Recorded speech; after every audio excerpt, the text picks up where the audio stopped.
Oi amigos, sejam bem-vindos a mais um vídeo aqui no canal. Estou aqui hoje para te mostrar, te passar os assuntos mais cobrados no Enem. Como vocês sabem, falta em torno de 3 meses para o Enem 2024. E aí eu separei aqui uma lista, eu fiz uma lista dos assuntos mais cobrados em linguagens, em humanas, com história geral, história do Brasil, filosofia, sociologia e geografia, em natureza, com biologia, física e química, e por último em matemática, certo? Aqui o foco não vai ser redação, porque eu só estou pegando mesmo os assuntos mais recorrentes na parte das questões mesmo objetivas, certo? Quem não viu, tem um vídeo já aqui no canal também falando sobre o Enem 2024, como estudar durante esses 3 meses que restam. Mas aqui nesse vídeo em específico, em particular, eu só vou falar dos assuntos mesmo mais cobrados, para que vocês possam, a partir disso, criar um cronograma de estudo, fazer um planejamento diário do que você vai estudar na segunda, na terça, na quarta, na quinta, na sexta, no sábado, no domingo, dependendo da sua rotina e da forma como você vai estudar e de como você vai estruturar e definir os horários durante esse processo de estudo, nesse cronograma também que você vai criar. Quando eu falo disso, de criar o cronograma, eu sempre enfatizo isso, porque é importante. Depende muito, não tem como eu te passar aqui um cronograma pronto, assim, para você seguir, Então, sábado você vai fazer isso, segunda vai fazer aquilo. Não tem como, porque depende muito da sua realidade, da sua rotina. Então, tem gente que prefere estudar à noite, tem gente que já não pode estudar pela manhã, só tem a tarde para estudar. E é a partir disso, diante desse cenário, que você vai criar o seu próprio cronograma, tá certo? Mas o básico, a base, é esses assuntos que eu vou te mostrar aqui. E aí, com isso, você vai criar o seu próprio cronograma, o seu próprio planejamento de estudo. Então, vamos lá, vamos deixar de enrolação. Primeira coisa, gente. Então, estou aqui com os assuntos de linguagens. Vou até botar na tela para vocês verem também. Então, em linguagens, a gente tem variedades linguísticas, arte e cultura, estratégias argumentativas, interpretação de texto, linguagem digital, figuras de linguagem, funções da linguagem, gêneros literários e escolas literárias. Em linguagem não tem tanto assunto, porque eu acho que o foco maior mesmo em linguagem está na parte de interpretação de texto, que é um dos tópicos aqui. O que eu focaria mais, principalmente, por mais que sejam os assuntos mais cobrados aqui, eu daria um foco, uma atenção maior na parte de interpretação de texto, porque grande parte das questões envolvem esse tópico, esse assunto. E aí eu treinaria bastante essa questão de resolver simulados, de resolver questões no formato, no padrão Enem, para você dominar e ter essa noção da interpretação de texto. Um outro ponto importante também em linguagens é você focar nas escolas literárias, que também está um dos tópicos aqui que eu coloquei para vocês. Por quê? Porque é muito recorrente na parte de literatura. Então, entender ali a questão do barroco, do arcadismo, romantismo, parnasianismo é muito importante para você perceber essas diferenças e aplicar ali no momento de resolver as questões. Mas no mais é isso. Esses são os tópicos mais recorrentes, mais cobrados em linguagens, mas dá um foco, dá uma atenção maior nesses dois fatores que eu te falei, nesses dois tópicos principais, que são interpretação de texto e escolas literárias. Tá certo? Bom, é isso. Essa é a parte de linguagens. Vamos agora para humanas. Gente, em humanas, já é um pouquinho maior, porque a gente tem, como eu falei, história geral, história do Brasil, filosofia, sociologia e geografia.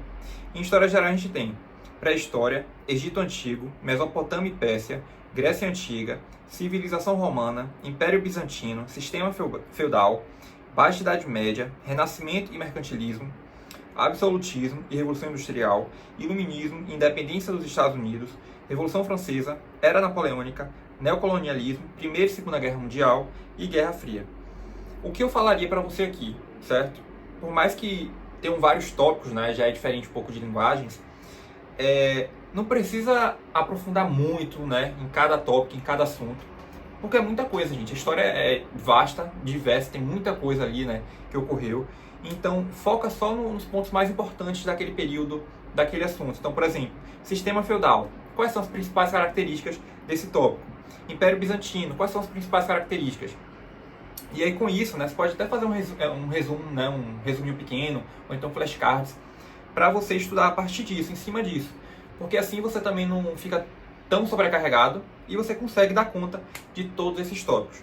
Mas, diante de tudo isso, e como eu falei também em linguagens, dá um foco maior na questão de Guerra Mundial, Primeira e Segunda Guerra Mundial, e também em, Renascimento e Iluminismo, que são questões ali, que diante de tudo ali da parte de história geral, eu acho que são alguns assuntos mais recorrentes, tá certo? Por mais que todos sejam aqui, eu acredito que esses são mais ainda, mais recorrentes. Então dá um foco e estuda também. A história do Brasil nós temos expansão mercantil, grandes navegações, sistema colonial, expansão territorial, economia mineradora, processo de independência, primeiro reinado, período regencial, segundo reinado, República da Espada, República Oligárquica, Era Vargas, regime militar e Brasil atual.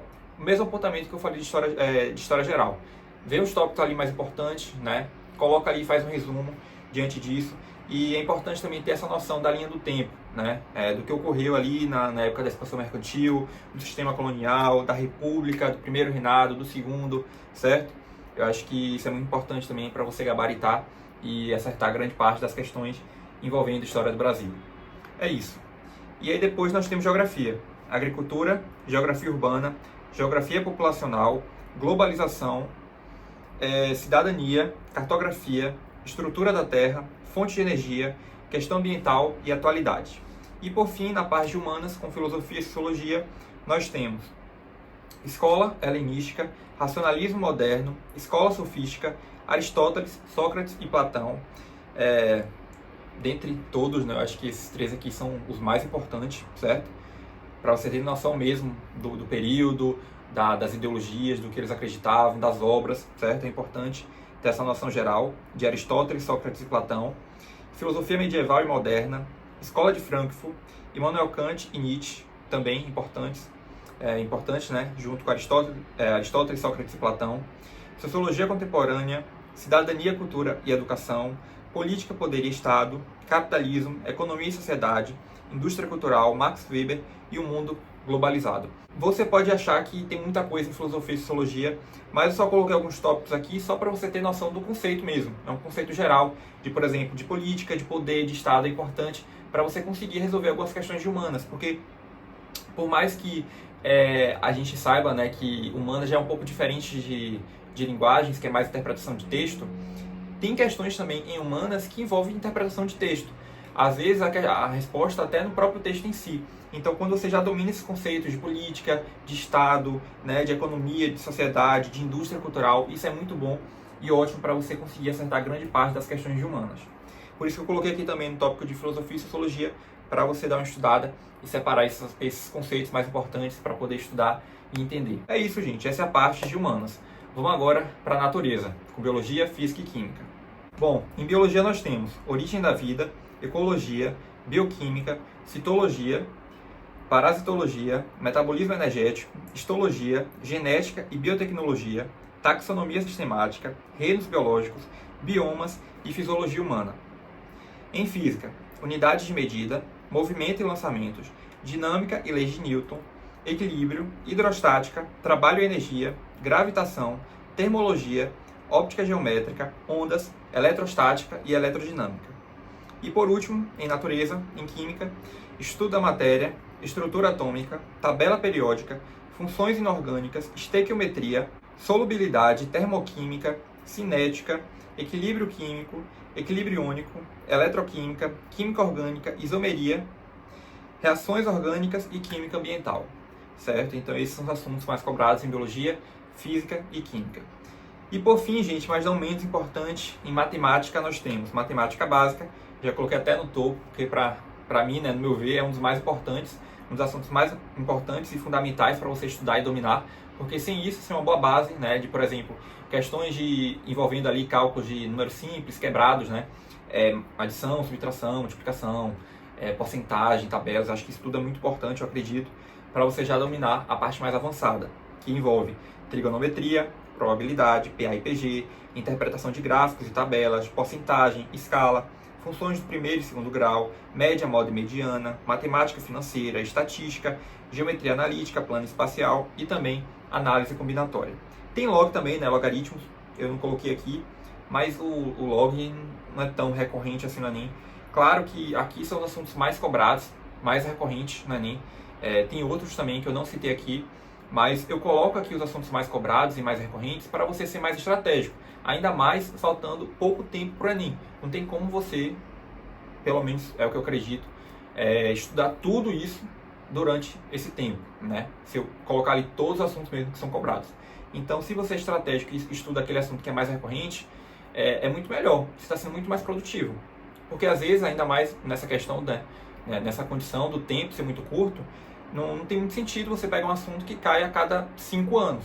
O ideal é que você pegue aquele assunto que todo ano é certeiro que vai cair, né? Ainda mais faltando aí em torno de 3 meses para o Enem. Então são os assuntos mais cobrados, mais recorrentes. Eu acho que se você dominar isso aqui, certo? A partir do cronograma de estudo, colocando esses assuntos para estudar na segunda, na terça, na quarta, na quinta, na sua rotina, certo?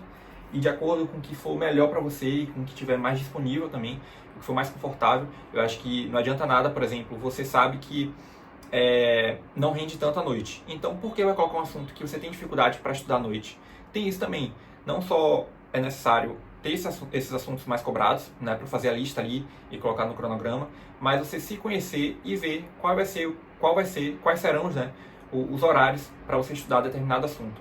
Então, se eu rendo mais pela manhã, coloca um assunto que você já tem mais dificuldade, porque aí você não vai sofrer tanto, né? E aí, por exemplo, um assunto que você já tem facilidade, coloca à noite, porque você já está cansado, então você vai conseguir render ainda assim, porque é um assunto que você tem facilidade. Vai ser mais fácil de você absorver e fixar aquele assunto. Então são pequenas estratégias que você aplicando ali na sua rotina de estudo, junto com essa lista, que eu acredito que vai dar tudo certo e você vai tirar uma ótima nota, vai ter um bom resultado no Enem.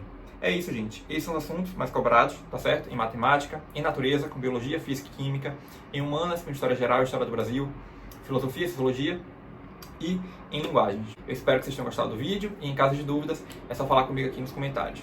Até o próximo vídeo.